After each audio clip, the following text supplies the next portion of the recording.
Assalamualaikum warahmatullahi wabarakatuh. Salam sejahtera untuk kita semua. Yang terhormat kepada Bu Nurul Fauziah MIKOM selaku dosen pengampu mata kuliah pengantar ilmu komunikasi serta teman-teman semua yang sedang mendengarkan podcast ini. Ketemu lagi nih sama kita dari kelompok 4 kelas Vkom 1A1. Perkenalkan, nama saya Afita Mehansari selaku moderator. Kemudian ada juga nih teman-teman lainnya yang akan ikut diskusi bareng di podcast ini. Nah, sebelum kita mulai podcastnya, silakan nih teman-teman boleh perkenalan diri dulu, kakak-kakak yang cantik dan ganteng. Halo semua, nama saya Dimas Sado Hidayat, biasa dipanggil Dimas. Dan saya adalah Arsyad Syafa, biasa dipanggil Arsyad. Halo semuanya, nama saya Dea Febrianti, biasa dipanggil Dea. Halo, perkenalkan nama saya Farah Sulfia Kurniawan, biasa dipanggil Faras. Halo semuanya, nama saya Mayutia Karina Sabila, biasa dipanggil Meu. Perkenalkan, nama saya Korina Nadia Salvi, bisa dipanggil Alfi. Di podcast sebelumnya kita udah kenalan nih sama salah satu tokoh bapak komunikasi yaitu Wilbur Scrum. Nah, di podcast kali ini kita akan bahas sama-sama tentang komunikasi lebih dalam lagi, mengenai komunikasi non-verbal. Seperti yang kita tahu nih teman-teman, sebagai makhluk sosial kita nggak lepas sama yang namanya interaksi, di mana dalam interaksi itu sendiri membutuhkan komunikasi. Apalagi nih ya, sebagai mahasiswa-mahasiswi komunikasi pastinya udah hafal banget kan sama jargon atau slogan yang bunyinya "We cannot not communicate", yang artinya kita nggak bisa nggak berkomunikasi. Pastinya setiap hari kita melakukan kegiatan komunikasi kan teman-teman. Contohnya komunikasi dengan orang tua, dengan teman, dengan pacar, dan yang lainnya. Entah itu komunikasi secara langsung tatap muka atau mungkin lewat media sosial seperti Instagram, WhatsApp, dan lain-lain. Tapi teman-teman, sadar gak sih kalau ternyata komunikasi itu bisa berlangsung gak harus dengan interaksi secara langsung atau yang biasa disebut dengan komunikasi non-verbal. Nah, benar banget yang dibilang sama Afita. Terkadang kita gak sadar kalau ternyata setiap sikap, penampilan, dan tingkah laku kita itu menandakan kita sedang berkomunikasi. Bahkan berdasarkan penelitian manusia dalam kehidupannya sehari-hari lebih banyak melakukan komunikasi nonverbal karena umumnya yang kita tahu cara kita berkomunikasi dilakukan secara verbal. Nah, kalian mungkin pernah baca juga nih dalam bukunya Pak Deddy Mulyana, gimana sih pentingnya pesan nonverbal ini? Misalnya di lukisan frase, bukan apa yang kita katakan, melainkan bagaimana mengatakannya. Lewat perilaku nonverbal ini kita juga bisa tahu nih bagaimana suasana emosional seseorang itu loh. Contohnya itu saat kita sedang bahagia, sedih ataupun marah. Saya ingat salah satu tokoh yang namanya Edward Hall, di mana beliau bilang kalau komunikasi nonverbal ini juga disebut sebagai silent language. Karena ya itu komunikasinya secara simbolik dan punya maksud tersembunyi. Oh iya, kalian juga pasti nggak asing kan sama yang namanya bahasa isyarat. Nah, biasanya bahasa isyarat itu dipakai untuk orang-orang yang penyandang disabilitas atau yang mempunyai kekurangan tertentu gitu. Nah, atau juga bisa ketika sekumpulan orang yang lagi menonton sebuah pertunjukan gitu. Mereka akan bertepuk tangan dan tertawa puas yang menandakan mereka itu senang. Nah, kalian tahu nggak sih secara nggak langsung mereka sedang berkomunikasi secara nonverbal atau pakai bahasa isyarat gitu loh. Wah iya ya, komunikasi nonverbal ini menarik banget ya. Dan contohnya itu nggak jarang juga kita temuin di keseharian kita yang mungkin secara nggak sengaja kita lakuin. Selain itu, ada apa lagi nih yang mungkin tanpa kita tahu itu jadi salah satu bentuk komunikasi nonverbal? Pastinya ada banyak lagi dong contoh dari komunikasi nonverbal. Lagi-lagi dari buku Pak Deddy Mulyana ini nih. Bukunya atau kitabnya mahasiswa-mahasiswi komunikasi banget. Komunikasi nonverbal itu tuh bisa diklasifikasikan dari banyak aspek. Di antaranya tuh bisa lewat bahasa tubuh, isyarat tangan, ekspresi wajah, penampilan fisik, dan masih banyak lagi pokoknya. Nah, benar banget tuh. Dalam kehidupan sehari-hari, emang banyak banget klasifikasi dari komunikasi nonverbal. Coba kita bahas satu-satu dulu kali ya. Mulai dari bahasa tubuh dulu nih. Contohnya gini, waktu kita ngacungin jempol kita ke atas, itu bisa diartikan bagus atau keren, atau bisa juga hebat, ya kan? Nah, kalau kebalikannya, misalnya jempol yang menghadap ke bawah, artinya itu sesuatu yang buruk, jelek, dan payah. Nah, masih banyak banget nih contoh-contoh yang lainnya. Nah, selain itu, komunikasi nonverbal ada juga loh contohnya dalam dunia pekerjaan ketika seseorang melakukan interaksi melalui sebuah gerakan ekspresi wajah. Contohnya itu kayak semisal menyapa seseorang karyawan yang ada di perusahaan tersebut melalui ekspresi wajah dan selalu tersenyum saat bertemu atasannya. Iya, bisa juga lewat gerakan kepala. Contohnya saat sedang kelas bersama dosen dan menganggukkan kepala bisa diartikan sebagai mengerti atau paham. Atau saat teman kita mengajukan pendapatnya dan kita menganggukkan kepala, artinya kita setuju dengan pendapatnya. Begitupun sebaliknya saat menggelengkan kepala artinya tidak mengerti atau tidak setuju. Oh iya, biasanya orang-orang dari suku Jawa juga punya kebiasaan loh. Kalau dalam bahasa Jawa yang namanya unggah-ungguh itu artinya tanda krama. Kalian suka lihat gak sih kalau orang Jawa itu biasanya menundukkan kepala pas ketemu dengan orang yang lebih tua atau membungkukkan badan sambil satu tangan ke depan. Itu sebagai bentuk penghormatan kepada mereka yang lebih tua. Nah, berikutnya ada nih klasifikasi komunikasi nonverbal. Yang pertama ini menurut berdasarkan postur tubuh dan posisi kaki. Contohnya ini kita sering lihat kan tubuh-tubuh para atletik nih atau orang-orang yang ada di militer. Biasanya bentuk tubuhnya itu tuh bagus, tegap, terus six pack gitu kan. Nah, contohnya lain nih Danton dalam Paskibra. Biasanya Danton itu dipilih yang tinggi. Kenapa yang tinggi? Karena supaya barisan di belakang bisa ngelihat Danton, ya enggak? Terus juga yang postur tubuhnya tegap, suaranya lantang, dan lain-lain. Ada juga nih di budaya Jawa, biasanya wanita itu nggak boleh duduk dengan kaki diangkat saat makan. Biasanya itu harus bersila supaya lebih sopan. Nah, yang kedua ada berdasarkan ekspresi wajah dan tatapan mata.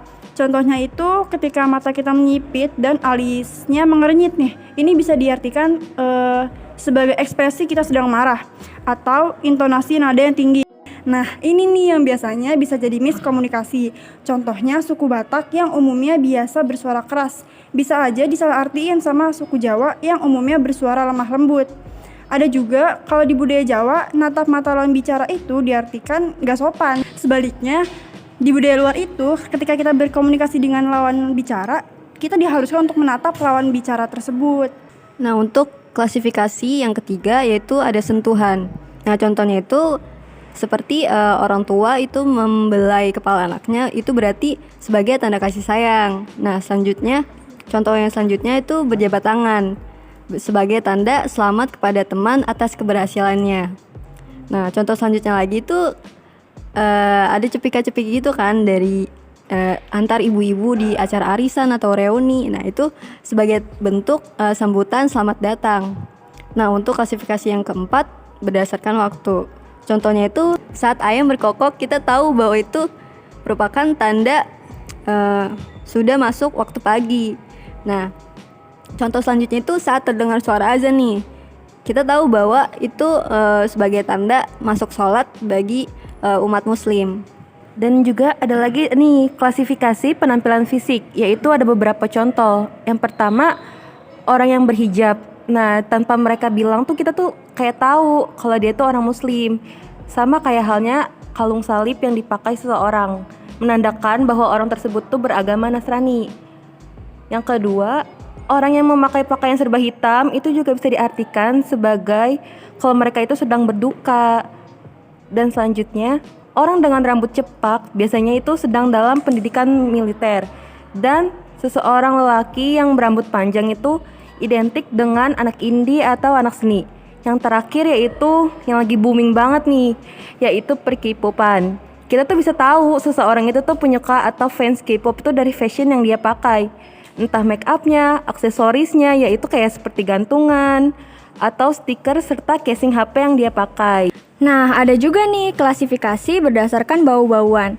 Misalnya minyak wangi atau parfum. Kalian ngerasa nggak? Minyak wangi yang dipakai antara cewek sama cowok itu berbeda loh. Biasanya para cowok itu lebih memilih parfum dengan aroma yang cool, manly, dan hot. Dan kalau para cewek biasanya wangiannya itu lebih ke arah manis, soft, dan girly gitu. Bau bunga-bungaan juga termasuk komunikasi nonverbal loh. Contohnya itu kayak bau melati dan bunga bau kenanga. Bau bunga melati dan bau bunga kenanga kadang tuh ya kalau kita lagi di mana gitu. Misalnya lagi ngobrol sama teman-teman kita. Terus tiba-tiba ada bau melati. Nah, biasanya kita bakal mikir nih, kalau bau melati itu tandanya ada makhluk halus yang lewat dan hadir di sekitar kita. Ih, serem banget ya. Nah, terus bau terasi dan bau jengkol juga termasuk tuh. Misalnya nih ya, kita lagi jalan nih, lewat depan rumah tetangga kita. Terus tiba-tiba semriwing ada bau jengkol. Terus tiba-tiba semriwing ada bau jengkol atau pete dari rumah tetangga kita. Nah, itu tuh artinya tetangga kita mungkin lagi masak makanan tersebut. Atau mungkin itu juga bisa sebagai tanda kalau tetangga kita itu suka sama makanan itu. Ada lagi nih klasifikasi ruang dan jarak. Contohnya itu pas kita lagi nongkrong terus ngomongin hal-hal lain gitu sama teman-teman kita. Nah, kita bisa lihat tuh dari jarak yang diberi sama teman kita. Kalau pas kita lagi cerita, terus teman kita ngedeket ke arah kita, itu artinya mereka tertarik sama cerita kita. Tapi kalau mereka ngejauh, berarti mereka kurang tertarik atau mungkin gak nyaman sama apa yang lagi kita ceritain. Gitu teman-teman. Nah, di sini saya bakal jelasin tentang klasifikasi yaitu diam. Apa sih yang kalian tahu tentang diam? Pasti kalian pernah dengar tentang kayak sebuah quotes gitu, diam itu emas. Tapi bukan berarti kalau kita diam aja membawa dampak baik. Nah, diam itu ternyata termasuk dalam peristiwa komunikasi nonverbal loh. Ada beberapa faktor yang mempengaruhi diam di komunikasi nonverbal itu, seperti saat suasana canggung atau sedang dalam kondisi yang memang mengkhawatirkan. Semisal ada seorang dosen bertanya kepada mahasiswa dalam perkuliahan dan mahasiswa diam cukup lama sebelum menjawab. Nah, di situ pasti suasana hening yang artinya kita dapat mempengaruhi situasi kuliah tersebut. Nah, dari situ dosen seperti menyimpulkan bahwa diamnya mahasiswa tersebut berpikir lambat, mempermainkan dosen atau tidak memahami materi tersebut. Tapi bukan berarti diam itu terkadang mengartikan seperti itu atau asumsi yang buruk. Tapi ada beberapa peristiwa juga seperti misalnya yang diriwayatkan oleh istri Nabi Muhammad SAW, yaitu Aisyah, yang meriwayatkan, saya berkata, wahai Rasulullah, seorang wanita merasa malu. Ia berkata izinnya adalah diam. Maksudnya menginginkan sesuatu, jika ditanya diam berarti jawabannya adalah iya. Tapi di pandangan Timur Tengah, diam berbeda dengan pandangan Barat. Pada umumnya, orang Timur tidak merasa tidak enak dengan ketiadaan suara atau diam saja. Selanjutnya, kita bahas tentang klasifikasi yaitu warna. Kita sering lihat berbagai warna yang ada di dunia ini kan, seperti warna merah, kuning, hijau.